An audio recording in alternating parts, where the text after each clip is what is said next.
Gravação iniciada, presidente. Obrigado.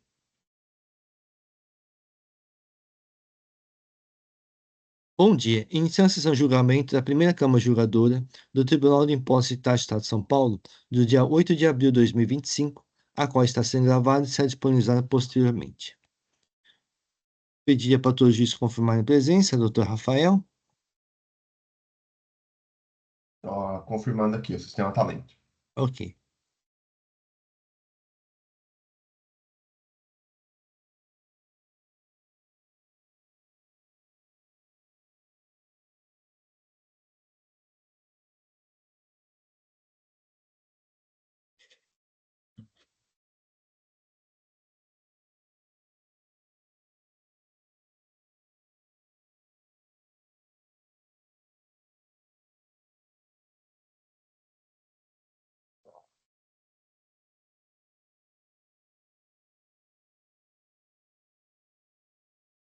Ainda não abriram os processos, né, presidente? Ainda não. Tá Só o bom. doutor Rafael está com problema aí de confirmar a presença.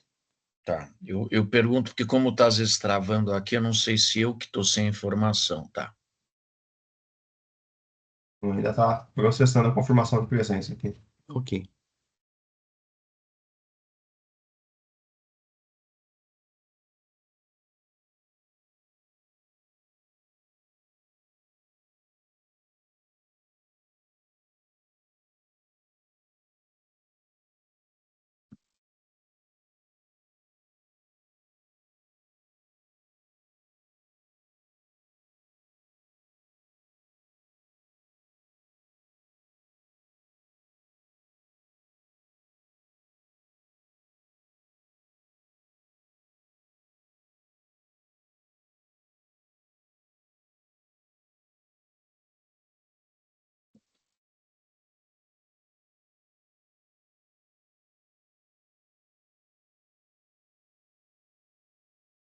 Confirmado, presidente.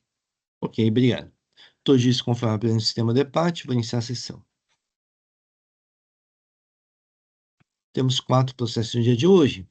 Vamos começar os trabalhos com os processos em que há pedido sustentacional e o patrão está presente. Só um momento que o sistema está lento mesmo.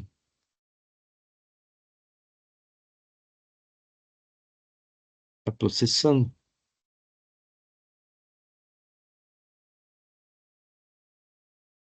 Vamos começar os trabalhos com o processo de Órica Brasil Limitado, recurso ordinário, relator do Carlos Henrique. Presidente, Sim. bom dia a todos novamente. Eu peço por gentileza, em decorrência do o contribuinte no dia 2 de abril juntou uma petição nos autos, um laudo de 150 páginas, da qual eu não tive acesso, tá? Então eu peço por gentileza a retirada de pauta do processo para quem não tem acesso e efetivamente depois eu coloco em pauta de julgamento novamente, ok? Sim. Muito bem. Então, o processo será devolvido à página da pauta, a pedido do Dr. Carlos Henrique. Vou voltar oportunamente. Doutor Genaro, obrigado pela presença. Um bom dia. Agradeço a todos pela atenção e um excelente dia e bom trabalho a todos. Obrigado, doutor.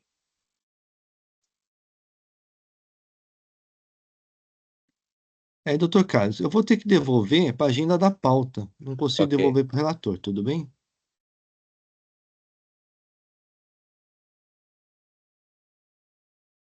Só um momento que o sistema está lento.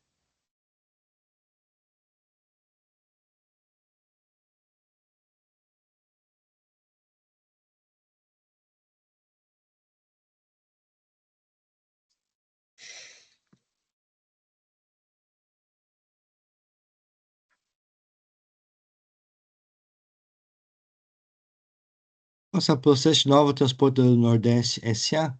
Recurso na relator Dr. Eduardo Soares de Mello.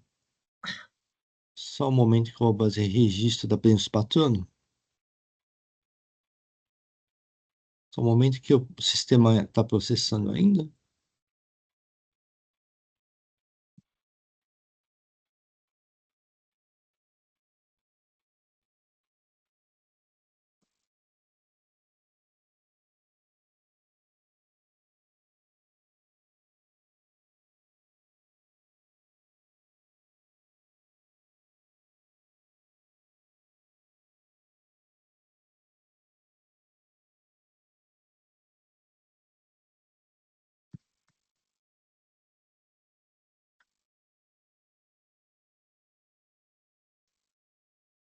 Aí, quando for possível, presidente, eu Sim. edito o meu voto.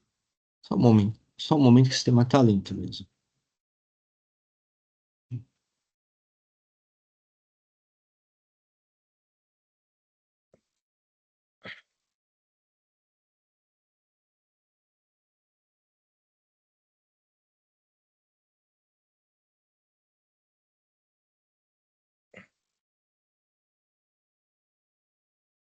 Muito bem, doutor Eduardo, já é possível disponibilizar o voto? Tá, só um segundo.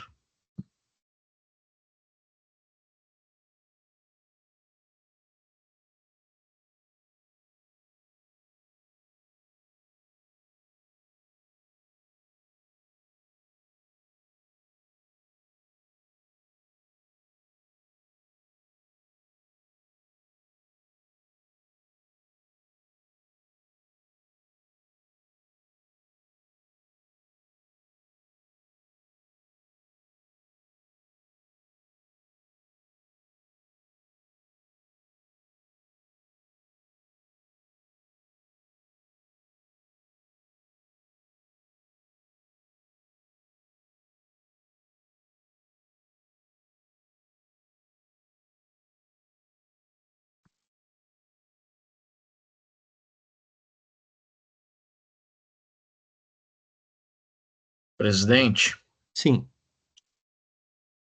vamos ver se eu consigo. Está com um problema atípico, que eu não consigo salvar aqui. Dá a impressão que é na minha máquina, mas eu tenho trabalhado hoje, ontem, o tempo inteiro, sem problema algum. Na hora do salvar e fechar, ó, O vamos sistema ver. realmente está lento aqui, viu? Eu acho que é o sistema, porque a hora que eu ponho o cursor no salvar e fechar, Ó, apareceu seu voto, Eduardo. que curioso, apareceu, porque eu não. Apareceu. Mas eu nem salvei. É, mas tá aparecendo aqui o seu voto. O que é. Bem, se tiver, tudo bem, mas assim, eu não só não registrei. Ó, vamos tentar uma outra coisa. Vamos botar não há questão. Ó, e nem vai no não há questão antecedente. Eu. E aqui dá aguardando o registro. Você já tem meu voto, tudo perfeito? É, o registro ainda não tem, mas o voto sim. Não vai. Aqui ainda aparece o seguinte, porque eu copiei e colei o texto e eu não consegui salvar. Então, consta que ainda aguardando o registro do voto. Vamos tentar de novo aqui. Eu É, acho que é mas um problema do portal. Eu vou botar em editar, ó. Editar de novo. mas o voto é disponibilizado, doutor Eduardo. Tá, se quiser eu posso ler o relatório, a gente faz dissertação oral, eu leio o meu voto, mas assim, o sistema, ele está aqui, ó, trabalhando, não está permitindo eu registrar nada. Ó, aguarde até que, página sem resposta, aparece, aqui não deu para ver porque a janela abriu e fechou. Quer que Certo. eu dê sequência, presidente, depois a gente vê se consegue registrar? Tá bom, pode ser. Porque eu nunca vivi essa situação, acho que é o sistema que está É isso. realmente muito lento. Isso. Ó, aguarde até que elas voltem a responder ou saia das páginas. Páginas assim, ó, vamos ver. Tá a mesma coisa. Então eu vou ler, espero que a gente consiga regularizar isso. Bem, o relatório ele está um pouquinho extenso, porque houve aqui várias idas e vindas no trâmite processual. Eu vou ler basicamente a acusação fiscal, e aí, ao final da sustentação oral, eu leio com detalhamento maior aqui o relatório, até porque é um momento em que eu já entro no mérito da questão, tá bom? Tudo Então, bem. são duas acusações fiscais, né, itens 1 e 2. O item 2, ele é incontroverso, então não houve a insurgência do contribuinte no recurso ordinário de folhas 249 e 266, tá? Na verdade, é um segundo recurso ordinário, porque houve uma decisão de primeira instância, apresentou-se recurso ordinário, aí uma das câmaras julgadoras do tribunal entendeu pela anulação da decisão monocrática, por falta de análise de conjunto probatório e alegações da autuada.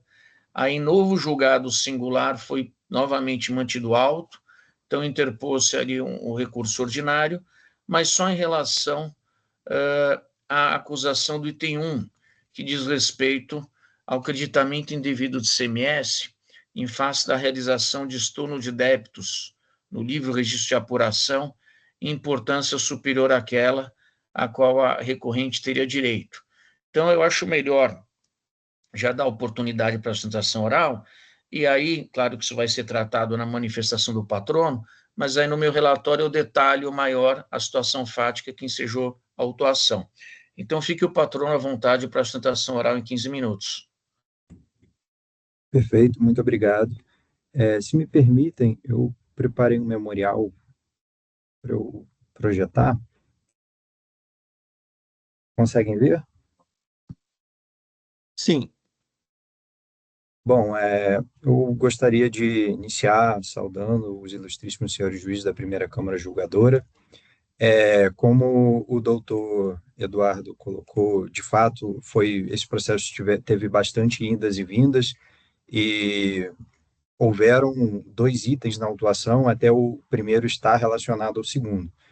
Ocorreu que a empresa, nos meses de maio e junho de 2012, por conta de instabilidade no sistema, ela estava impossibilitada de fazer o lançamento de CTS. Por conta disso, ela procedia com o serviço do transporte de gás. Em relação a essa prestação de serviço, ela fazia o recolhimento do ICMS por provisão. Inclusive, ela fez um recolhimento de ICMS por provisão em relação a esses 2 meses, em relação a outros meses também, totalizando R$613 mil à época. E ocorre que a autoridade fiscal, voltando um pouco, na verdade, ocorre que, uma vez sanadas as inconsistências no sistema, a empresa ela lançou o CTS em relação aos períodos em que ela não havia lançado antes, só que isso fez com que nascesse um novo débito, um débito que já havia sido pago anteriormente. Por conta disso, a empresa fez o estorno desses débitos em razão do recolhimento prévio desse ICMS. No entanto, a autoridade fiscal entendeu que esses estornos eram indevidos porque ela não conseguiu encontrar uma correlação direta entre os valores. O valor que a gente está falando aqui são 486 mil, aproximadamente, R$ 486.810,61 a título de principal, e o valor que foi recolhido por provisão pela empresa foi 613 mil. Ao longo desses autos, a empresa demonstrou, inclusive por meio de demonstrativos, planilhas e os seus documentos fiscais, que aquele valor de 613 mil englobava o valor de ICMS em relação a alguns meses, e não só aqueles 2 meses, e a discussão seguiu nesse sentido. Uma vez que foi se julgar o recurso ordinário da empresa, o segundo recurso ordinário, ele foi baixado em diligência 2 vezes. A primeira baixa em diligência foi porque até esse momento ainda não havia pronunciamento da autoridade fiscal em relação aos elementos probatórios juntados aos autos. Então, eles foram baixados em diligência para que ela se manifestasse sobre o contexto probatório. A conclusão da autoridade fiscal foi ainda no sentido de que era procedente o auto de infração porque ela não encontrou uma correlação direta entre o valor dos 613 mil e o valor dos 486. Retornando de diligência, e no curso dessa diligência também a empresa até demonstrou que havia outros valores dentro desses 613 mil, dentre os quais esses 84.110,27 referentes ao mês de julho de 2012. E o que a empresa demonstrou naquela oportunidade é que, embora os valores eles não coincidissem exatamente, a empresa, na realidade, ela fez um estorno aquém do que poderia. Ou seja, o valor que ela recolheu de ICMS à época foi maior do que o débito que foi gerado posteriormente no momento da emissão extemporânea da CTS. Então, a toda evidência, ela recolheu mais ICMS do que devia. E retornando de diligência, novamente, o Tite ele converteu esse feito em diligência mais uma vez para que se confirmasse essas alegações da recorrente no sentido de que o estorno realizado ele foi, na verdade, menor do que a empresa tinha direito. Especialmente porque a autoridade fiscal ainda não tinha se manifestado sobre esse valor dos 84 mil especificamente. O que a autoridade fiscal entendeu em sua diligência foi que, de fato, esse valor de 84 mil, a título de ICMS, no mês de julho de 2012, ele correspondia ao valor que foi apontado pela empresa até como provisão nos cálculos dela, como estorno, desculpa. Só que ainda manteve aquele entendimento no sentido de que não poderia ser feito estorno pela empresa e reconhecido esse estorno porque o valor de agora 570 mil, ele não batia exatamente com esse valor de 613 mil. Só que, conforme a empresa demonstrou, e foi até o objetivo dessa segunda diligência, o valor que a empresa de fato estornou, ele era menor do que a empresa poderia. A empresa recolheu mais ICMS do que foi o estorno. Então, por essa razão, a gente entende que deve ser dado provimento ao recurso voluntário para afastar esse primeiro item da autuação fiscal, considerando até mesmo que, em relação ao segundo item, que foi relacionado à realização de serviços sem estar inscrito no cadastro de contribuintes, em relação a esse segundo item, a empresa não apresentou impugnação. Mas em relação ao primeiro item, de fato, deve ser reconhecido esses estornos sob pena de um recolhimento em duplicidade do ICMS pela empresa. São basicamente esses os pontos que eu queria trazer e fico à disposição se puder esclarecer mais alguma coisa também. Muito obrigado. Agradeço ao doutor Matheus, doutor Eduardo. Bem, então eu vou ler meu voto. É um processo bem diferente, né? Teve muitas idas e vindas, e o que se questiona aqui são números, né? A discussão não é jurídica, e eu tentei sintetizar aqui ao máximo para ser claro, até porque nas manifestações da autuada, hora recorrente, do autor do feito e da representação fiscal, há, claro que, repetição de argumentos, né? Então, tentei aqui ser conciso, mas acredito que haverá aí um pedido de vista. Então, eu trago aqui, eu transcrevo as duas acusações e digo: registre-se desde já que o recurso ordinário de folhas 249 a 266 não se insurge em relação à acusação fiscal do item 2 do auto, de sorte que referida infração foi considerada incontroversa e, dessa forma, ensejou um encaminhamento de cobrança em apartado ao presente processo. Menciono o número de folhas dos documentos. A acusação fiscal remanescente tem desrespeito, portanto, ao acreditamento indevido de ICMS em face da realização de estorno de débitos no livro Registro de Apuração, campo 58, em importância superior àquela a qual a recorrente teria direito. Para ser mais preciso, a infração contida no item 1 decorreu da prestação de serviços de transportes em dutos sem a emissão de CTS no momento da ocorrência do fato gerador, né, no caso dos fatos geradores, não obstante o recolhimento do imposto estadual por provisão. Em momento ulterior, houve a extemporânea emissão dos CTS, que não haviam sido emitidos, e o correspondente registro do débito nos livros registros de saída. O trabalho fiscal ainda esclarece que, para evitar o pagamento de ICMS em duplicidade, imposto estadual recolhido de forma tempestiva, por provisão, a recorrente procedeu ao estorno dos débitos. No entanto, o autor do feito entendeu ter havido estorno de débitos de importância superior à qual a recorrente teria direito, como exposto no demonstrativo 2. De forma sintética, destaco o trâmite processual até a presente fase processual. Então, aqui eu vou resumir e ler apenas uma parte que interessa, porque já entra um pouco no mérito. Então, houve a defesa, primeira instância manteve, apresentou-se um primeiro recurso ordinário, 16ª Câmara anulou, por falta de provimento jurisdicional, veio uma nova decisão e que motivou a apresentação do recurso ordinário de folhas 249 e 266, que é o que a gente está analisando.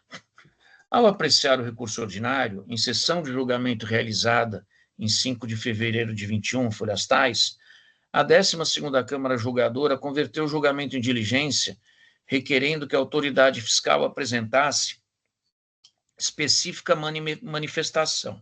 E aí eu leio porque já entra na discussão do mérito. 1. Correspondência ou não entre o valor de R$ 613.090,70, e aí eu já adianto, é o valor que foi recolhido por provisão lá atrás pela recorrente, e o montante total do demonstrativos de folhas 24, competências maio e junho de 2012, somado aos valores do ICMS da competência de julho de 2012.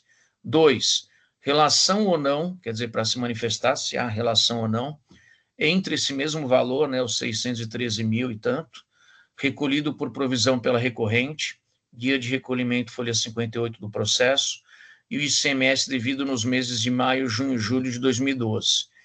E 3, analisar a coincidência ou não entre os valores recolhidos através de guia, aquela de folha 58, e os débitos estornados em março de 2013. Aí houve esclarecimento por parte do autor do feito, representação fiscal, contribuinte, inclusive o contribuinte depois complementou a manifestação dele numa nova petição. E aí a 9ª Câmara, ela converteu o julgamento em nova diligência, pedindo para que o autor do feito se manifestasse em relação a esses documentos, né, sobretudo nessa complementação que eu mencionei, e que foram juntados ao processo pela recorrente. E aí houve manifestação, novamente, fazendária e da recorrente, trago aqui os números de folhas. Passo ao voto.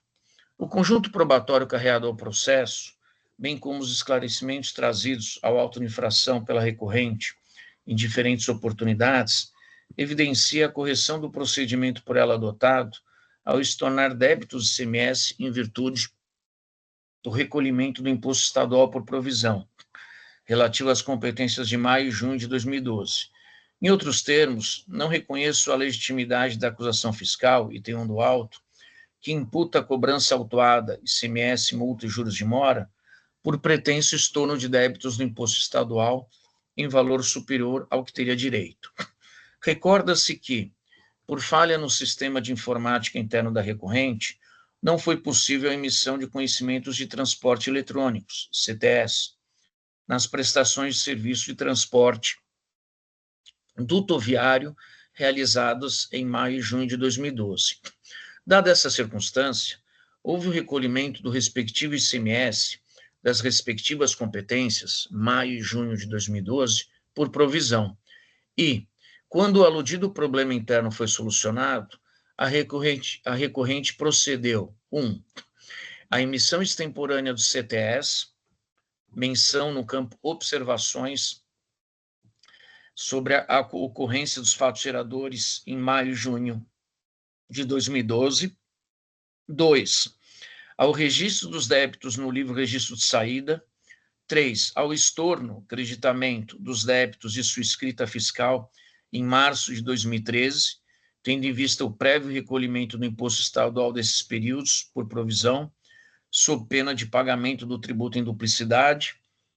E 4, ao estorno de R$ 36.926,81, relativo a uma parcela de pagamento, por provisão, ICMS em julho de 2012. Tenho para mim que foi demonstrada a relação, coincidência, entre os valores de ICMS recolhidos por provisão na época da ocorrência dos fatos geradores do imposto estadual, maio e junho de 2012, e as importâncias estornadas na escrita fiscal da recorrente, na quantia de R$ 486.810,61, valor cobrado do imposto na presente autuação fiscal.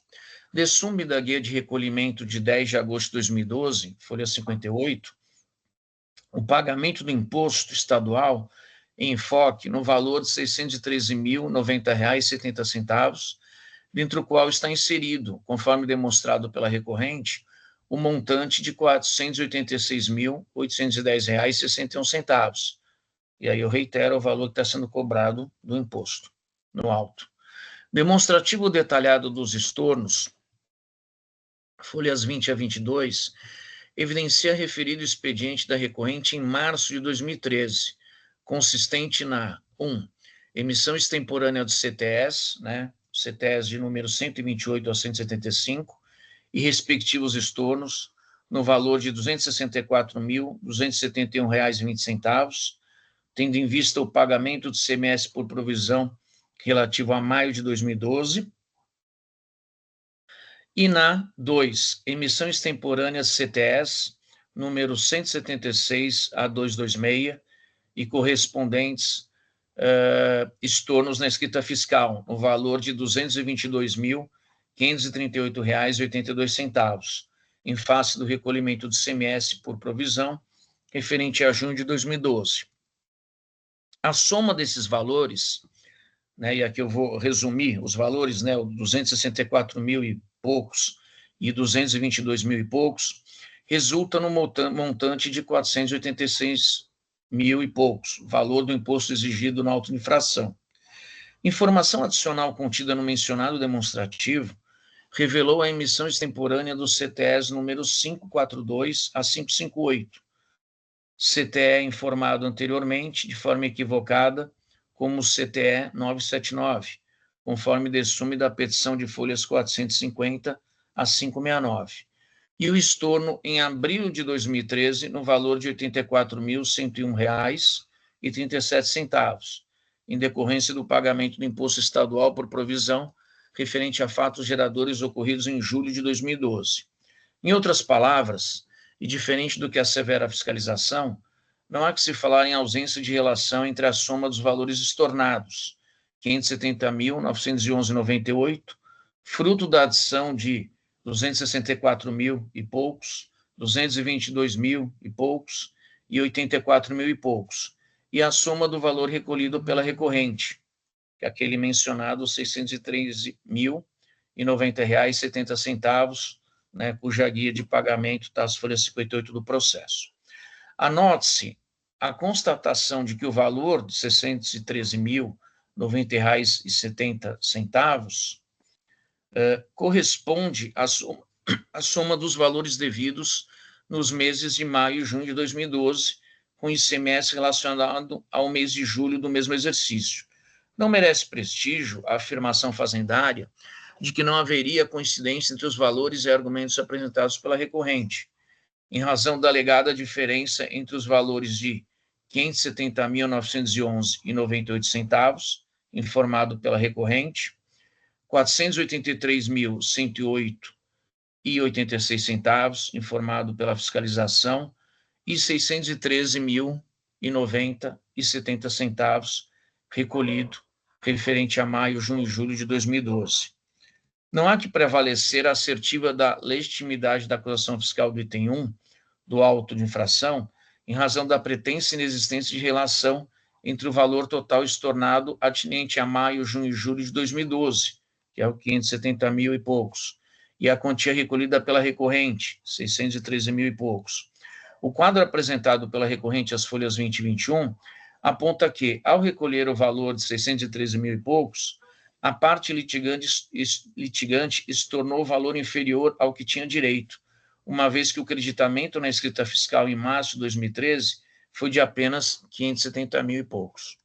O quadro mencionado no item 10 da petição da recorrente, folhas 442, demonstra que o valor de CMS exigido no auto, na ordem de 486 mil e poucos, é composto por 264 mil e poucos, referentes a maio de 2012, 185 mil e poucos, atinente a junho de 2012, e 36 mil e poucos, parcela relacionada à competência julho de 2012 e que foi computada na competência junho de 2012. Anote-se ainda que o valor de 222 mil e poucos, junho de 2012, é oriundo da soma 185 mil e poucos mais 36 mil e poucos. O ICMS total devido, R$ 613.090,70, e aí eu repito, com pagamento em 10 de agosto, folha 58, abarca os meses de maio, junho e julho de 2012, sendo certa a realização dos estornos de 486 mil e poucos, realizados em março de 2013, e de 84 mil e poucos realizados em abril de 2013, conforme folha 79, totalizando os 570 mil e poucos.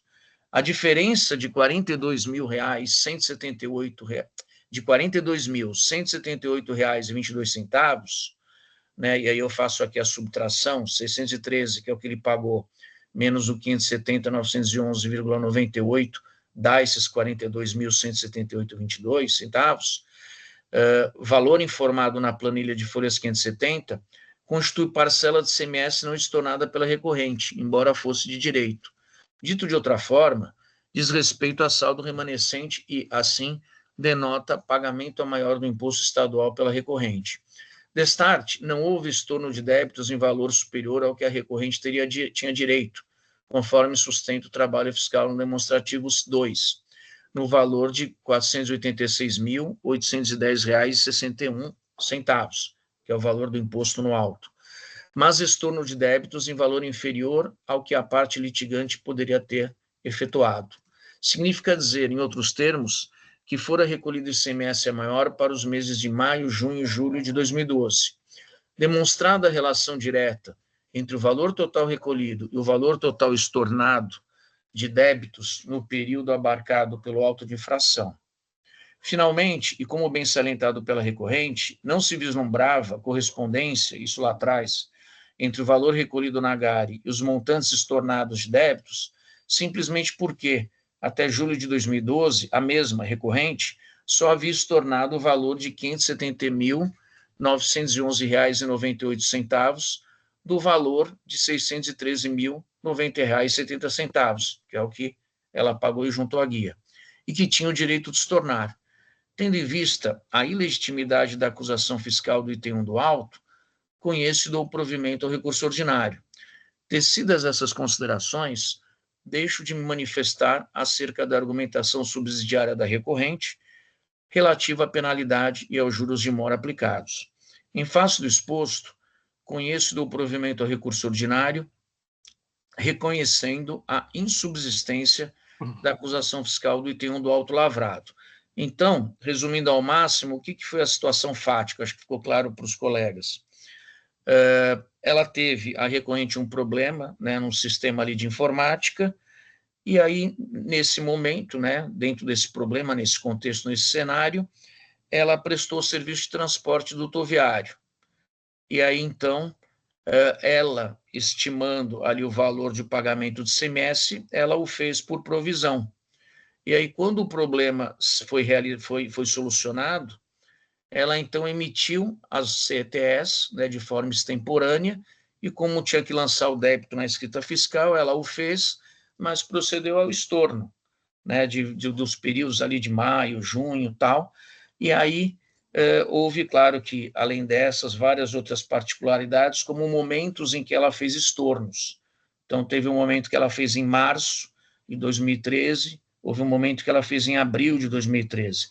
E a discussão no processo, né, de forma bem sintética, ela gira em torno desses estornos, se corresponderiam realmente ao valor que ela teria direito, ou se ela fez a maior ou a menor. Então, é um caso muito particular, né, você vê que o voto só envolve valores e números, e eu procurei aqui ser conciso para trazer, né, de uma forma enxuta o que foi discutido nessas várias peças processuais.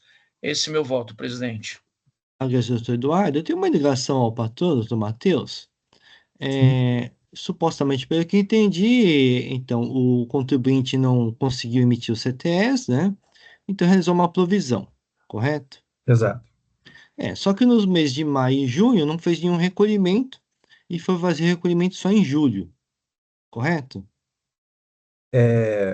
Desculpa, eu Porque não os entendi. meses em que não conseguiu emitir o CTE, né? Certo. Então, pelo que eu vi no processo, não foi pago nenhum imposto, né? Essa GARI que tem nos autos é referente a julho, correto? A Gari, na verdade, ela envolveu todos os meses. Ela Isso, só foi pagar de forma consolidada em julho, em um momento, exato. em um momento, em referente Ela- a meses passados, né? exato, exato. É. Uma indagação assim, em julho, né, na GIA, vocês fizeram algum lançamento, assim, outros débitos para essa Gari?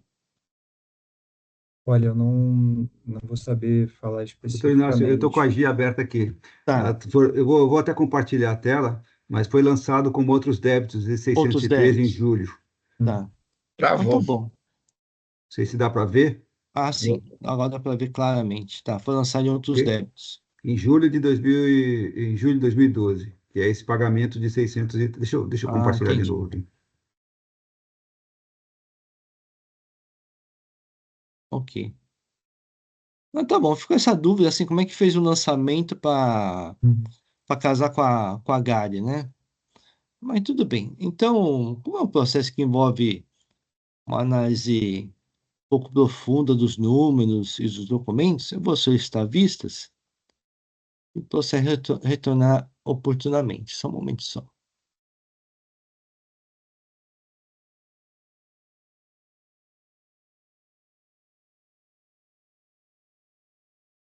Muito bem, vista concedida para mim.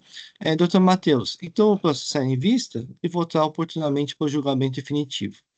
É, Agradecendo ao doutor Matheus, um bom dia. só uma Perfeito, questão, obrigado. Sim, presidente.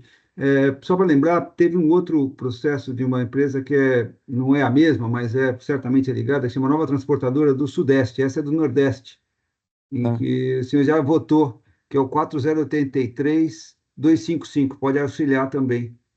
Deixa eu É um ver caso aqui. bem semelhante, Deixa eu anotar aqui. tá? Qual que é o número? É o 4083-255. 255. Acho que pode Sudeste, né? auxiliar também na análise. Tá. Também outra indagação, doutor Matheus. Pela alegação do contribuinte, então foi estornado um valor menor do que foi recolhido, correto? Exato. Esse valor a menor estornado foi estornado posteriormente ou não? Olha, a composição dos valores que a gente chegou nos autos foi até menor na totalidade mesmo. A empresa fez chegou a esse valor de 603 até numa estimativa na época e foi uma estimativa até a maior, Sim. Aí né? vocês estornaram um valor menor. Aí a gente só estornou, a totalidade dos estornos foi esses 570 mil mesmo. Isso. Então, Essa diferença aí foi estornada posteriormente ou não? não, Não. é, não foi.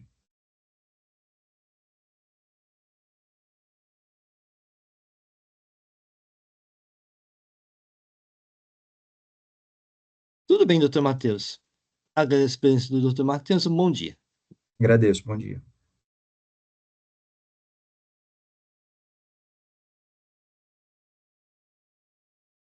Só um momento, o sistema está lento.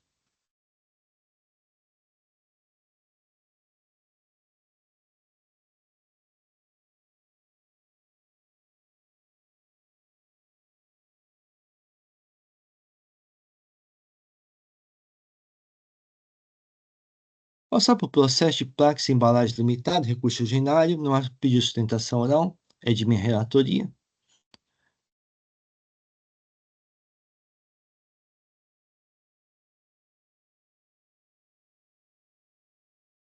Um momento que está lento.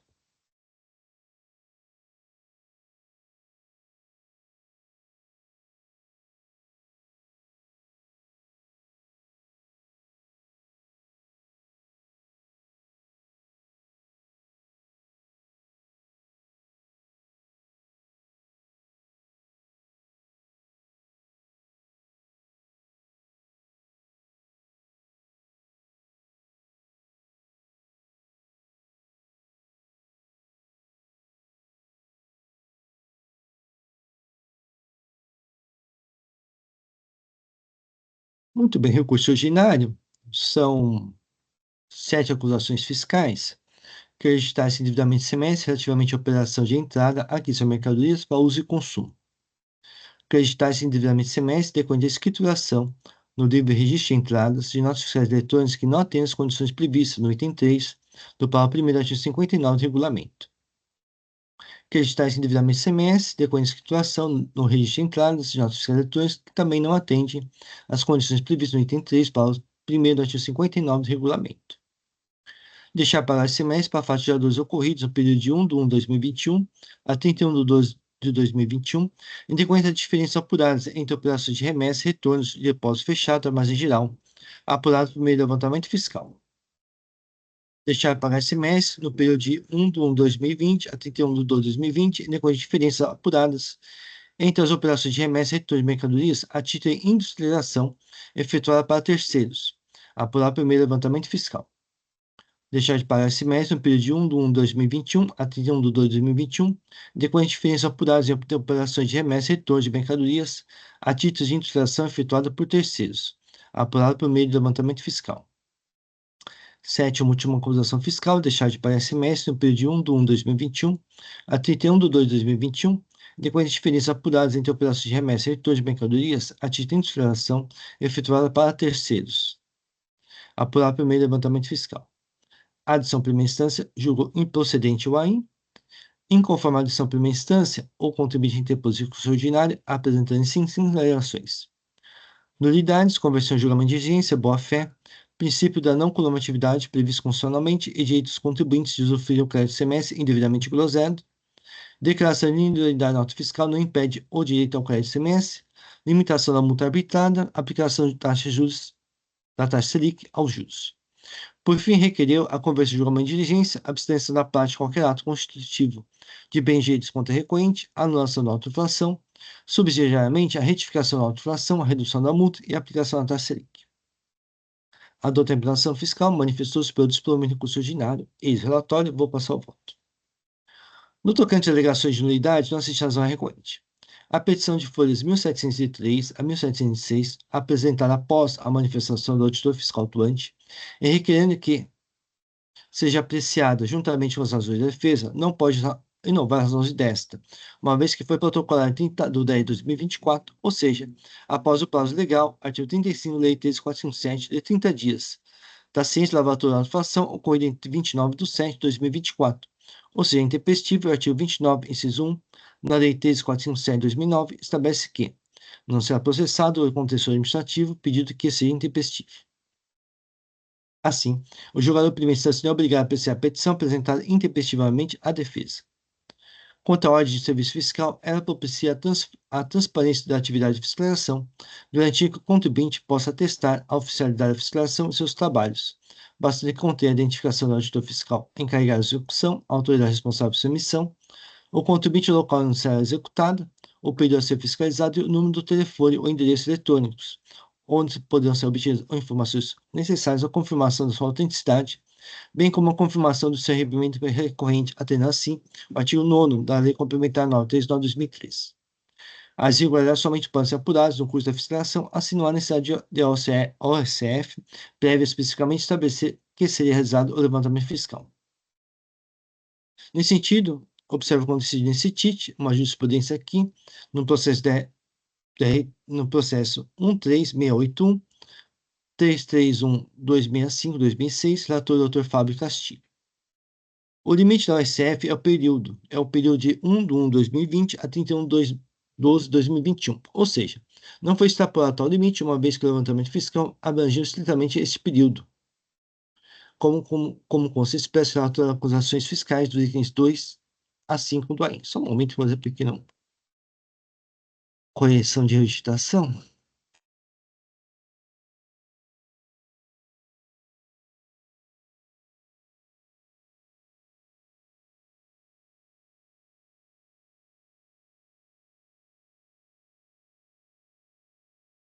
Ainda, durante a fase de fiscalização, o fisco investiga com os fatos inflacionais correspondente à fase inquisitória, momento em que não há que se falar em contraditório que se instala após o início do processo de investimento tributário. Nesse sentido, observa o entendimento do ministro Francisco Rezec no inquérito 897, agravo regimental do Distrito Federal. O fisco pode, sem sua prerrogativa, notificar o contribuinte para prestar informações ou realizar diligências. No entanto, não se trata de obrigação, pois tal ato se encontra aí na fase de impugnação da fiscalização visando a formação de sua convicção. No caso dos autos, o fisco utilizou as informações prestadas pela própria autuada no Sistema Público de Escutação Digital, SPED, ou seja, da obrigação do auditor fiscal atuante notificar o contribuinte a apresentar informações que já foram por ele prestadas oficialmente no SPED. Na hipótese de o contribuinte contestar as informações que constam no SPED, ele deve apresentar provas de que elas estão incorretas, o que não consta dos autos. Nesse sentido, não basta alegar a existência de estoque de terceiros, contrariamente ao que foi declarado no SPED, mas sim trazer provas do quanto alegado. O artigo 509 do regulamento não estabelece a obrigação de levantamento fiscal ser realizado por CNPJ. Conforme o artigo folhas 9 a 10, o fisco utilizou-se das informações das entradas, retornos e remessas de mercadorias das específicas operações de declaração e listou todas as operações nota 9, folhas 24 a 45 e 1468 a 1515, ou seja, foram considerados todos CNPJ de tais operações. A alegação de que o levantamento fiscal poderia ser cometidos erros gigantescos pela autoridade fiscal ao exigir a recorrente crédito tributário inexistente, folha 1754, deve ser demonstrado e provado por quem alega, no caso autuado, de modo a atestar que o pretendido levantamento fiscal realizado por CNPJ apresentaria resultado diverso ao obtido pelo fisco em favor do contribuinte. Então, destaque não colhe as alegações de nulidade. A realização de diligência prerrogativa não tem obrigação do órgão de julgamento na sua nivelagem de provas, como dispõe o artigo 26 da Lei 13457. Assim, o órgão de julgamento não é obrigado a deferir pedido de diligência pela parte. Nesse sentido, o indeferimento de diligência não viola os princípios do contraditório e da ampla defesa, conforme o entendimento do STF, processo AI 791020, agravo regimental de São Paulo. Ainda a autuada tem o direito de apresentar provas que julgar necessárias no momento da apresentação da defesa, ou seja, é concedido tempo para que possa exercer tal direito. Não há erro quanto à situação cadastral da Saferchen Comércio e Material Plástico Limitada e número tal, CNPJ número tal, uma vez que conforme as folhas 1516 é nula, com inatividade desde 13 de 2 de 2017. A existência formal do fornecedor à época das operações não implica na sua efetiva existência, nem das operações sob objeto da infração devem ser demonstradas, de acordo com o entendimento da Câmara Superior desse TIT e o STJ, aceitado o entendimento argumento da boa-fé do destinado da mercadoria ser matéria de mérito que será apreciada posteriormente neste voto.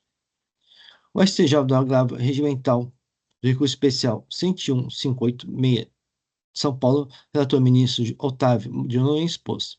As preliminares de contestação que se confundem com o mérito da demanda devem ser com este a serem apreciadas. Nota que o indicado processo da ET 16 133587 2010 sagrou-se vencedor o voto do Dr. João Maluf Neto, que negou o provimento constitucional. A identificação do creditamento consta as folhas 11, cujas operações são posteriores à data do CADESP, em que consta a atividade desde 13 de 2 de 2017. Também indicado em 47212, dígito 20, sagrou-se vencedor o voto da doutora Lilian Zubi Ferreira, contrária à diligência proposta pelo ilustrator. Deste modo, não há razão para pretender diligência nem retificação da infração e, assim, nem concessão de prazo para recorrente manifestar. Aprecio em conjunto os tópicos 6, 7 e 8 recurso. Aqui. Por se tratar de matérias correlatas à inidoneidade de notas fiscais e respectivo crédito de imposto. O instrumento jurídico declara a inidoneidade possui caráter meramente declaratório, pois apenas reconhece uma situação pré-existente. Assim, não constitui qualquer situação jurídica nova. Assim, tenho que, em sendo a natureza declaratória, a época em que houve a constatação da inidoneidade ou a publicação do ato de declaração, não influi na validade do documento fiscal emitido de forma irregular, que é nulo por si desde seu surgimento. Start face à natureza declaratória não constitutiva, os efeitos decorrentes do documento fiscal nulo desde seu surgimento independem da época em que esse fato foi constatado ou da publicação do ato de declaração. Ademais, o STJ admitiu a possibilidade de diligência fiscal na situação prejudicial sancionando o adquirente, pois condicionou o provimentamento do crédito destinatário à demonstração da veracidade das operações de compra e venda e, deste modo, a boa-fé das operações. Assim, não se trata do fisco provar a má-fé, mas sim de que o destinatário de mercadorias comprove que tomou as cautelas suficientes para a demonstração da boa-fé. O artigo 36 capta o elemento 74 e condiciona o direito ao crédito, desde que as mercadorias estejam acompanhadas do documento fiscal hábil emitido pelo contribuinte em situação regular perante o fisco. Assim, a não cumulatividade do imposto é condicionada como também dispõe a Lei Complementar 87/96, em especial seu artigo 23. Portanto, não é admissível a citação de créditos amparados por documentos fiscais inidôneos. Os pedidos para emissão de nota fiscal eletrônica são realizados antes da efetiva realização das operações sujeitas ao CMS, denotando uma pretensão futura. Assim, o fisco verifica os aspectos formais do pedido e autoriza a emissão de notas fiscais. No entanto, o fisco desconhece a efetiva realização das operações, pois tais fatos ocorrerão futuramente. Passar diretamente às provas. Quanto às provas, a Câmara Superior desse TIT, o STJ, aceitaram o argumento da boa-fé do destinatário de mercadorias acobertadas por documentação fiscal inábil, desde que haja demonstração da veracidade das operações de compra e venda. A requerente apresentou como comprovante de pagamento cópia dos comprovantes da transação bancária, beneficiário Louran Comércio Atacadista, cuja soma dos valores corresponde às notas fiscais 22 e 55, folhas 1690 a 1693, beneficiário Saifechem Comércio Banca Sofisa, cuja soma de valores corresponde à nota fiscal 19991, e folhas 1695, beneficiário Banco Sofisa, cujo valor corresponde à nota fiscal 2939. A comprovação do pagamento per si não é suficiente para comprovar a veracidade da compra e venda, uma vez que poderia atestar apenas a existência de movimentação financeira, mas não a ocorrência das operações como declaram notas fiscais. Assim, é necessária análise dos demais elementos dos autos. Não obstante, em relação às notas fiscais da Saifechem Comércio, ela não foi beneficiária de todos os pagamentos. A Câmara Superior de Justiça não aceita comprovante de pagamentos efetuado a terceiro para a demonstração de boa-fé, conforme o processo da ET 9640543/2011, relator Dr. Jean Paulo Camilo Dringo. Quanto às notas fiscais emitidas pela Louran Comércio Atacadista, verifica-se que não há informações contra o transportador. Assim, a requerente não cumpriu a obrigação do artigo 203 do regulamento, em que se possa afirmar que ela tomou devidos cuidados na realização das operações. Observa ainda decidido o processo da ET 12.40.00444/2012. Diz o seguinte: o preenchimento correto do documento fiscal não é uma faculdade do seu emitente, tampouco está fora do campo de responsabilidade do adquirente que o aceita, mesmo que não seja preenchido emitente, tampouco está fora desculpe, aqui está um erro de digitação. O preenchimento do correto documento fiscal não é faculdade do emitente, tampouco está fora do campo de responsabilidade do adquirente que o aceita, mesmo que não preenchido completamente. Diz ainda, a presunção da boa-fé é excluída quando se constata que o adquirente das mercadorias aceitou, para cobertar a operação de circulação de mercadoria, a nota fiscal que não tenha sido preenchida regularmente nos campos do quadro transportador, volumes transportados, como ocorreu no presente caso. Por essa circunstância, retira a aparência regular das notas fiscais. Ainda para ambas situações, a requerente não apresentou todas as informações das notificações, como as pessoas que representam as partes, seus telefones fixos, celulares ou outro meio de comunicação, mensagens locais por correio eletrônico, contratos de transporte. A comprovação da boa-fé não comporta dubidade, ou seja, não pode haver insubsistência do material probatório, como decidido pela Câmara Superior no processo DT 5.40.29.323/2013, voto do vencedor e o Dr. Alberto Podicai. Destaque não pela pretensão recorrente, mantendo a colação de itens 6 e 7 do AIM. Relativamente às multas aplicadas, a matéria está pacificada na Câmara Superior CITIT e adota o entendimento exposto pelo processo da RT 8.40.42.460/2014, relator Dr. Antônio Augusto Pereira de Carvalho. O benefício da relevação ou redução da multa não é aplicável, uma vez que a exigência do imposto, fator impeditivo objetivo, para a benéfica conforme caput do artigo 94 da Lei 6374.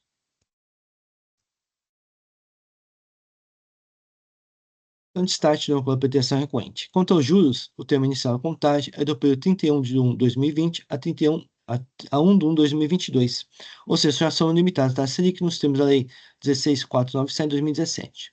Então, exposto com esse NER com recursos ordinários. Só um momentinho aqui, eu vou fazer uma pequena correção de digitação.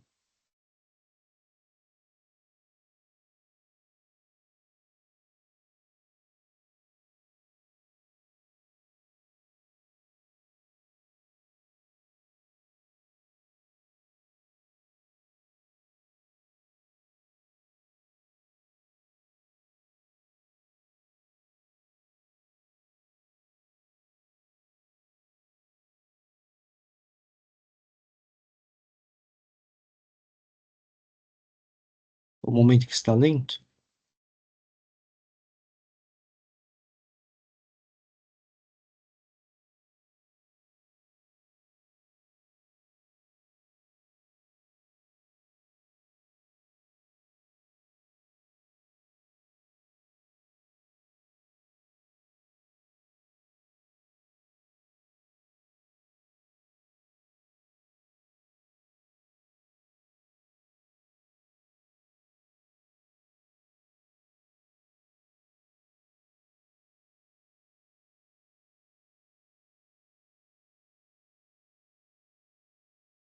Tudo bem, o voto está registrado, o processo está em discussão. Bem inscritos, vai encerrar os debates. Doutor Inácio, Sim, só duas questõezinhas rápidas Ok. mesmo. Primeiro, no item 3 do voto, né, onde já está a parte da exposição do voto mesmo, fundamentação, o senhor menciona itens 6, 7 e 8 do recurso, mas eu tenho a impressão que são só 6 e 7, porque não tem esse certo. oitavo aqui. É verdade, Não é? verdade. E a outra questão que eu acho até, talvez, com relação ao item 1, que ele fala de uso e consumo, ele fez uma alegação, assim, genérica, direito ao crédito, mas não sei se seria o caso de alguma menção também, Certo, ok. não é? Eu não percebi isso, não. Deixa eu só Tá. fazer a correção aqui.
Deixa eu...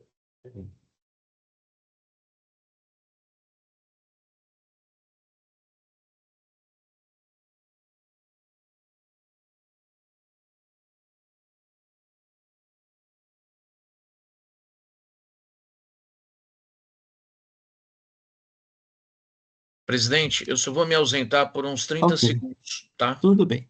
Já abro minha máquina de volta, só um segundo. Vou ver essa questão.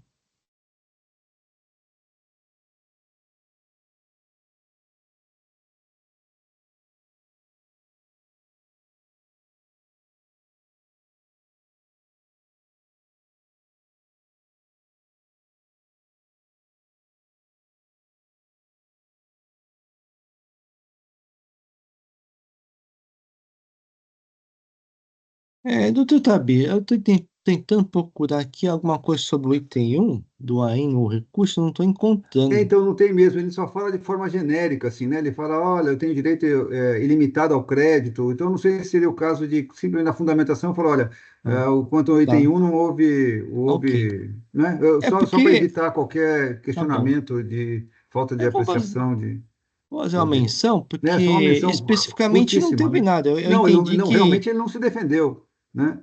entendi que estava se relacionando ao anidônio só. Exatamente, é mesmo, a gente até, no nosso parecer, a gente apontou, olha, realmente ele só fala de forma genérica, muito mais relacionado ao enidônio, né? Isso. Como tem como, Não, como ele tudo se bem. defende de tudo, talvez fosse interessante para impedir uma nulidade.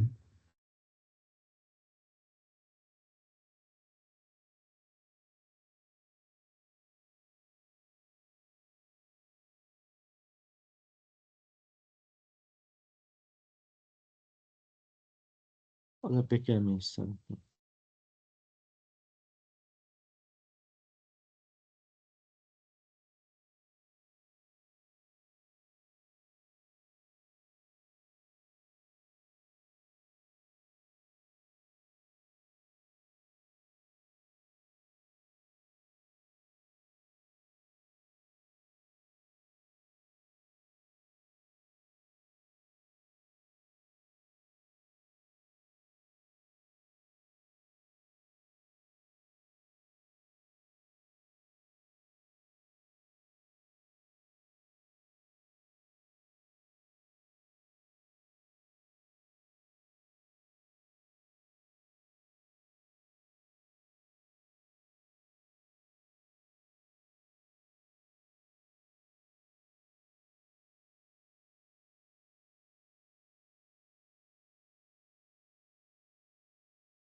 Eu vou acrescentar só esse trecho aqui, Tabi. Quanto ao item 1 do AI, não houve no recurso ordinário contestação contra a imputação de que as mercadorias foram destinadas ao uso e consumo do estabelecimento, sendo assim vedado o pagamento de crédito, conforme artigo 66, inciso 5 do regulamento. Está perfeito, doutor Inácio.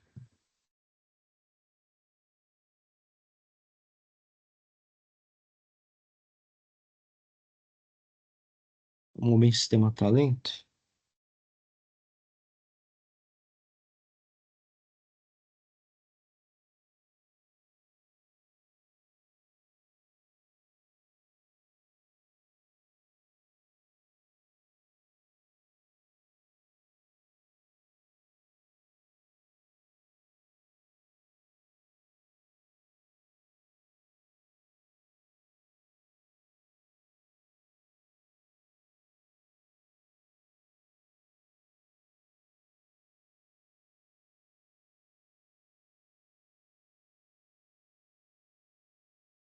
O problema é que acho que o sistema caiu, viu? Vamos ver se... Vou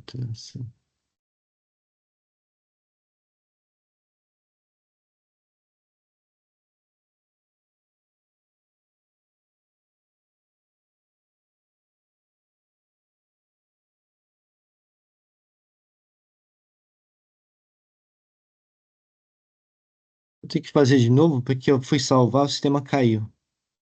Só um momento. Deu tela de erro, Inácio? Por tá sem áudio. Não que deu tela de erro, ele falou, não consigo chegar nessa página. Consegue mandar um print? Não, é que eu já fechei a janela. Ah, tá bom. Porque Tá? realmente tá com um problema. Tá, eu vou tentar mudar de novo. Se aparecer de novo, eu tento salvar a tela.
Vamos ver que está rodando aqui para salvar.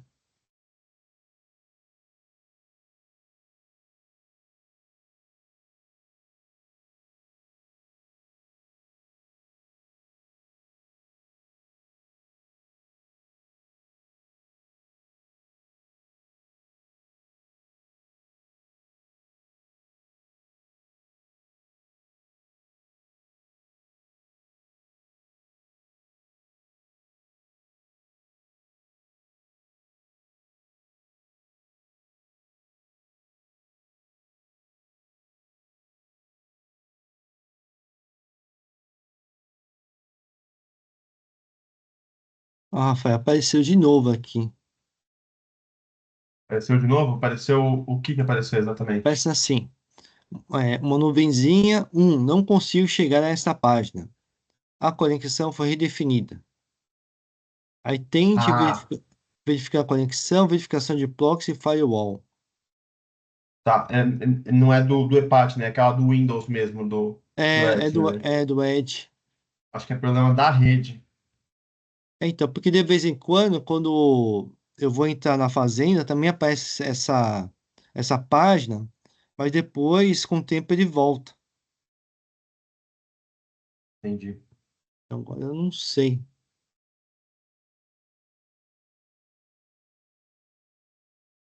Não é do sistema, é alguma coisa, problema da rede da Fazenda, eu acho. Parece que é. Parece que é um problema da rede da fazenda, da VPN, enfim. Tá. Não é do EPAT em si, mas é da infra. É duro que eu não consigo Mas, dar o Inácio, o que eu voto. fiz aqui, eu saí da rede da fazenda e eu entrei pelo EPAT fora da VPN. Eu simplesmente desliguei a VPN e estava funcionando. Mas você não vai conseguir dar o voto eletrônico. Não vai conseguir, será? Porque eu tô na sessão e não estou no VPN. Não deveria ter funcionado. Mas eu posso Eu, até mandar só, uma foto aqui, mas estou eu acho fora que da ele VPN. guardou o status da sua sessão, não deve ser isso. Será? É. Né?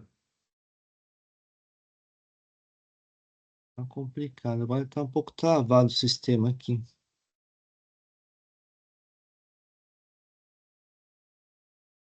Acho que eu vou sair porque tá dando que a página não tá respondendo agora.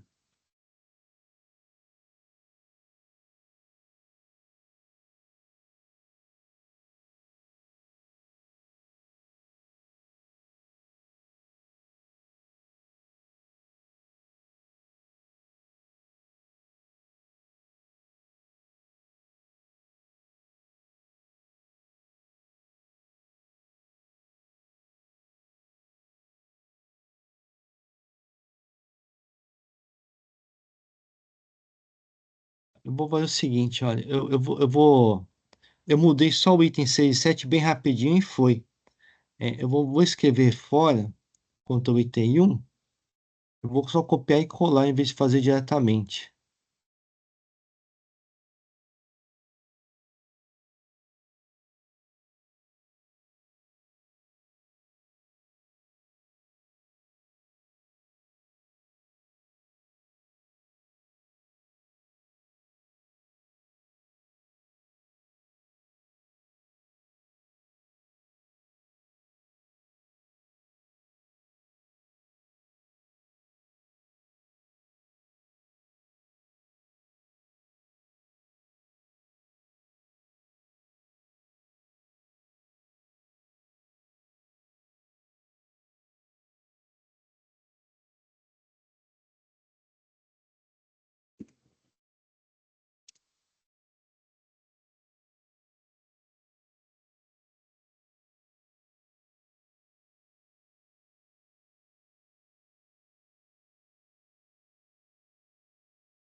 Agora foi. Pronto. Isso tem que ser Agora bem foi. rápido. Não pode demorar muito, senão Agora deu não certo. vai. Tem que ser bem rápido.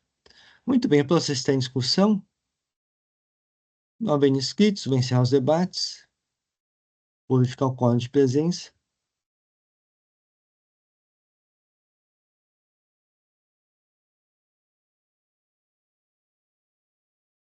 Vou iniciar a votação.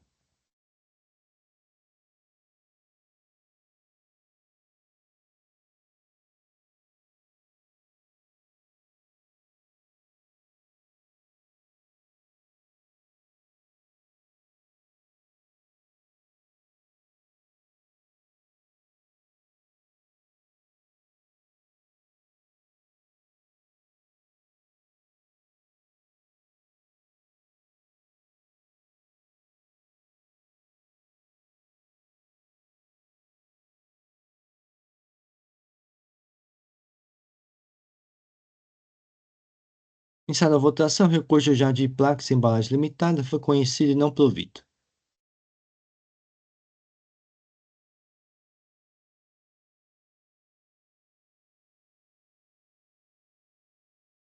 Passar para o último processo do dia de hoje. É processo de Fujioka Eletroimagem S.A. É um pedido de retificação julgado. Relatoria Dr. Eduardo Soares de Mello. Eu aguardo para editar, presidente. Ok. Já é possível. Não aparece para mim.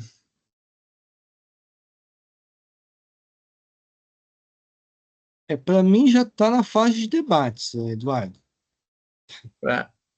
Agora está aquele página sem resposta, aguarde. Ah, Tá, agora apareceu editar relato, vamos tentar. ok. É que hoje a rede está ruim, tem que ser muito rápido. Se demorar muito, assim, com o processo aberto, não vai.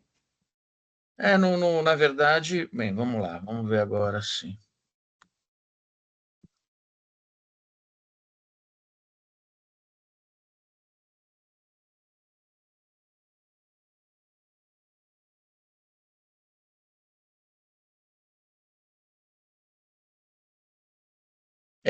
Agora é aquela questão, eu copiei e colei, e para salvar e fechar, está trabalhando ainda.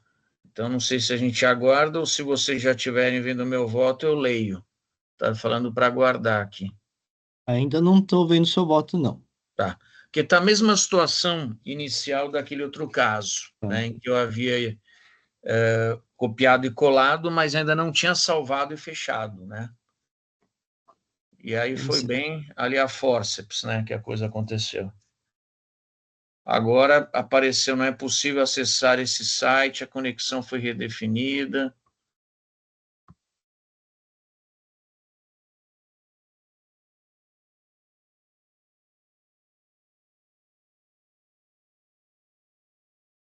Tem que tentar de novo, Eduardo. Agora Tá ruim. voltou e nem o que eu tinha feito apareceu, zerou. Copiei e colei aqui de novo, vamos ver. Bem, deve estar dando problema nas outras câmeras também, né? Eu acredito que sim, acho que deve ser um problema de rede, né? Agora deu salvo. Bem, tentando dar o salvar e fechar, né? A mesma coisa. Tá aqui trabalhando, né? Portal.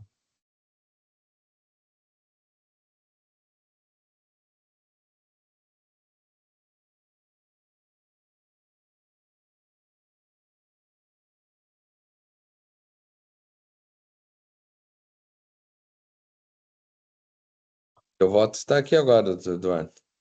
Agora. Agora apareceu, sim. Agora eu vou. Parece que vai dar para eu registrar. Agora é só registrar o voto, vamos ver. Foi. Excelente. Né? Então, vou ler meu voto. Eu transcrevo aqui, é um pedido de retificação de julgado, tá? Eu transcrevo as acusações fiscais, e aí, na sequência, eu digo que a acusação fiscal ela diz respeito ao creditamento devido de ICMS destacado em CTS, por não corresponder ao serviço tomado, uma vez que a prestação de serviço de transporte foi destinada a estabelecimentos filiais da recorrente, localizados em outras unidades da federação. Houve adesão de primeira instância, interposição de recurso ordinário, e a inserção julgamento realizada nessa Câmara, por unanimidade, foi dada procedência ao auto. Aí, a autuada, ela apresentou pedido de retificação de julgado, alegando existência de erro de fato no decisum, e aí houve distribuição para mim. Esclareço de forma bem sintetizada as seguintes conclusões da decisão retificanda. 1.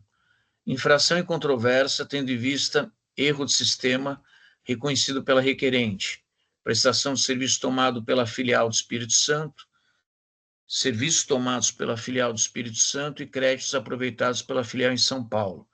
Confissão da requerente, dispensando discussão acerca da ocorrência da infração. Aí cito aqui artigos da Lei 13.457.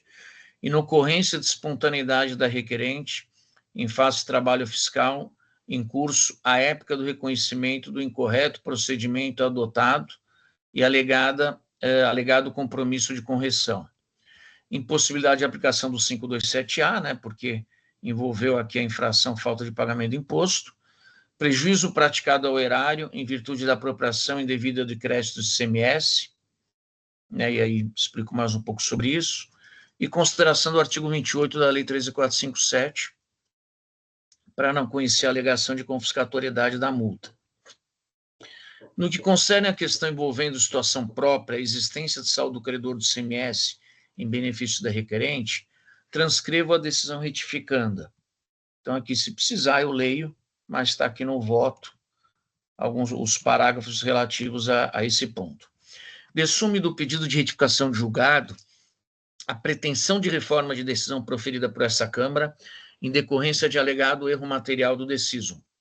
De acordo com a requerente, a decisão retificanda não considerou as informações prestadas no evento 29 do andamento do presente processo, o que demandaria sua análise em face do pedido de retificação julgado, em que a coordenadoria, eu vou aqui resumir, né, o cargo, mas a função, a coordenadoria de fiscalização da Cefaz, mais especificamente no processo ECREDAC, e aí eu trago o número, folhas 262 a 264 do processo, teria reconhecido seu saldo credor de ICMS superior a 4 milhões de reais, bem como a utilização dos créditos para cancelamentos das autuações fiscais relacionadas, e aí são 3 autos, um deles é o presente.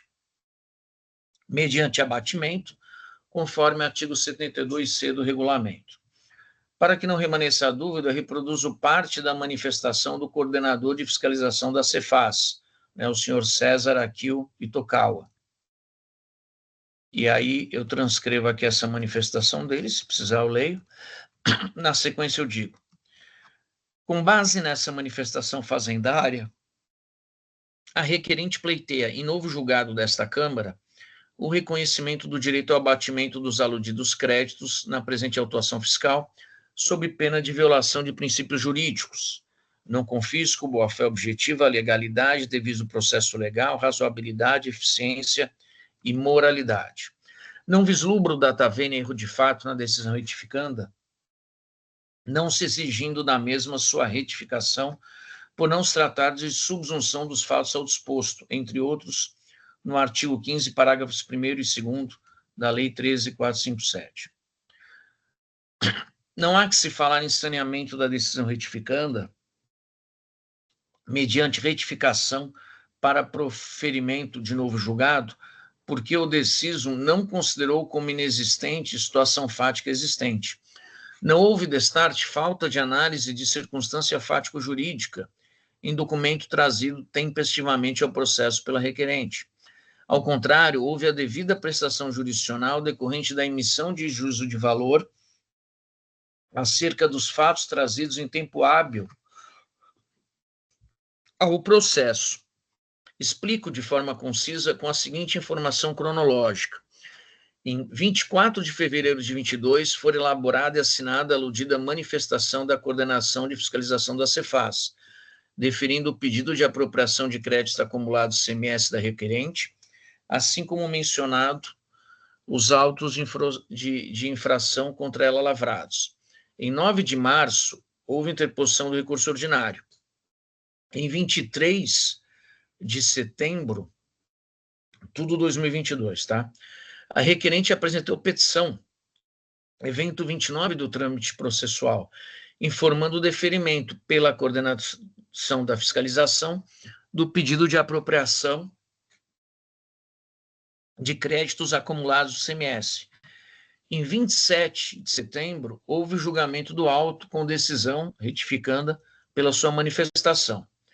Cobra relevo que, não obstante a manifestação fazendária da coordenação de fiscalização da Cefaz em 24 de fevereiro, a requerente não apenas deixa de inseri-la, informar no auto de infração, na oportunidade da interposição do recurso ordinário, como faz às vésperas da data designada para a sessão de julgamento, 27 de setembro, ou seja, somente 7 meses após o expresso pronunciamento fazendário no processo ECREDAC número tal.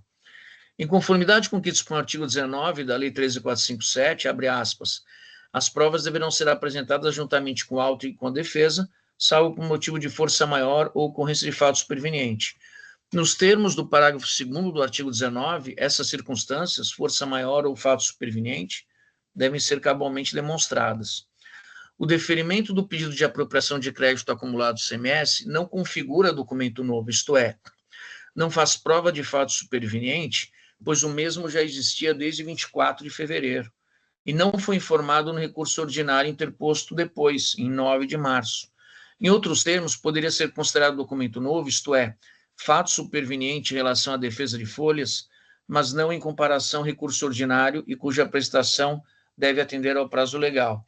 Significa dizer que a superveniência do fato, deferimento de pedido pela coordenação de fiscalização da Cefaz, restaria demonstrada para permitir a inclusão do mesmo para a discussão no auto após a interposição da defesa.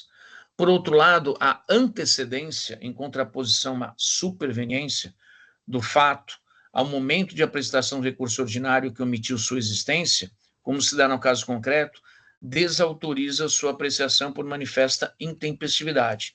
Implicaria, a princípio, em possível erro de fato, se a decisão retificanda ignorasse deferimento da Coordenadoria de Fiscalização da Cefaz informado no processo, antes ou no prazo para a interposição do recurso ordinário. Nesse cenário hipotético, esta Câmara Julgadora incorreria em erro de fato, passível de retificação e nova decisão, por considerar inexistente circunstância, na realidade, existente na auto-infração. Consigno que a imprescindibilidade do formalismo moderado no processo administrativo tributário deve considerar as peculiaridades do caso concreto para a efetiva busca da verdade material, sem que, contudo, constitua a porta aberta, aqui eu repeti o aberta, para as partes litigantes apresentarem argumentos e documentos de modo nitidamente intempestivo, como é o caso do presente processo, haja visto o lapso de 7 meses para a apresentação de documento. Há que se atentar, ademais, aos princípios do devido processo legal, celeridade e eficiência administrativa. Tecidas essas considerações, não conheço o pedido de retificação de julgado. Ainda que o documento em foque demandasse análise por suposta tempestividade, que se admite apenas ficticiamente, não haveria como considerar a irradiação de efeitos jurídicos de seu teor para o auto lavrado. Compreende-se da análise da coordenação da fiscalização da Cefaz, aí eu repito o número do processo ECREDAC, o deferimento de pedido de apropriação de crédito acumulado do CMS, para que, nos moldes do artigo 72C do regulamento, abre aspas, os impostos exigidos serão descontados do crédito acumulado passível de apropriação nos meses de geração correspondentes aos meses de infração, fecha aspas.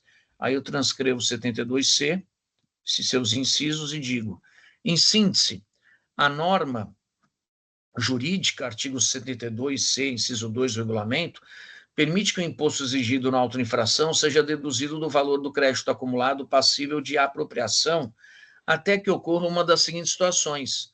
1. Decisão administrativa definitiva cancelando o auto, ou o pagamento integral do crédito fiscal correspondente.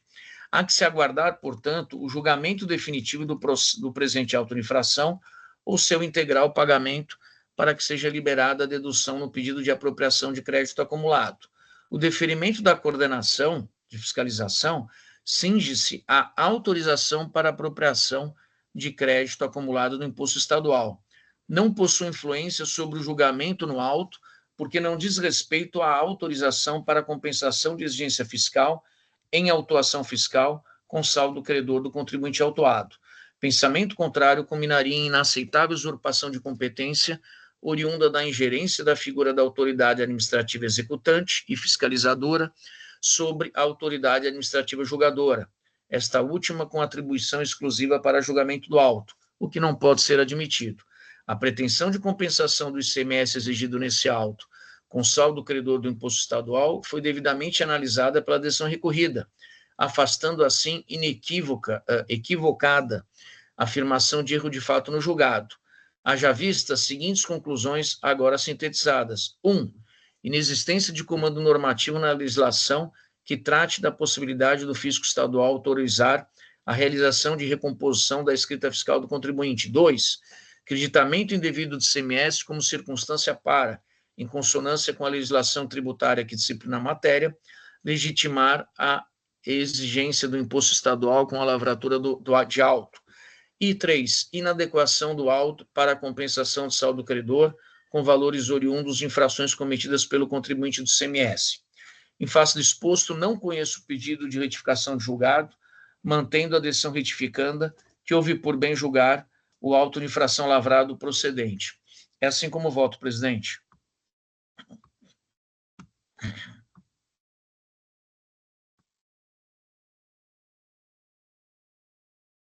Está sem som, presidente. Ok. Agradeço, doutor Eduardo. O processo está em discussão. Não havendo inscritos, eu vou encerrar os debates e vou verificar o quórum.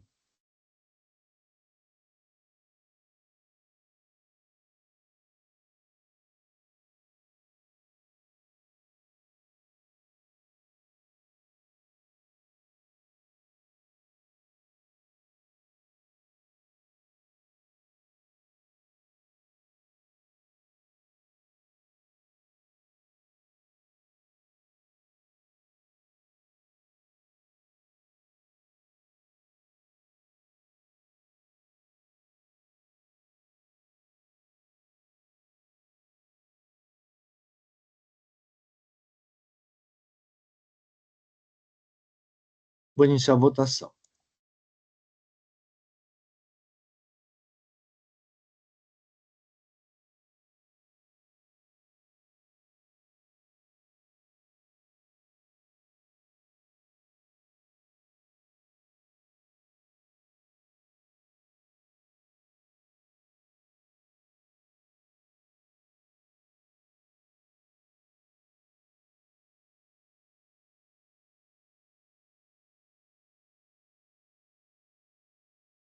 Encerrada a votação, pedi retificação do julgado de Fujioka Eletroimagem S.A. foi não conhecido nos termos do voto do doutor Eduardo.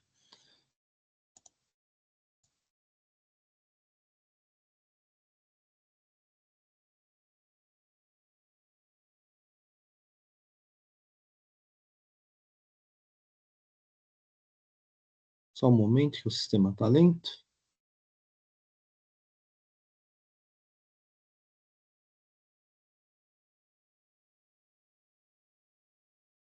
Muito bem, com isso encerramos o processo dia de hoje, então podemos encerrar a sessão de julgamento desta primeira Câmara Julgadora do Tribunal de Impostos e Taxas do Estado de São Paulo, do dia 8 de abril de 2025. Agradeço a presença de todos e pedir para o Jailson encerrar a gravação. Encerrado, presidente.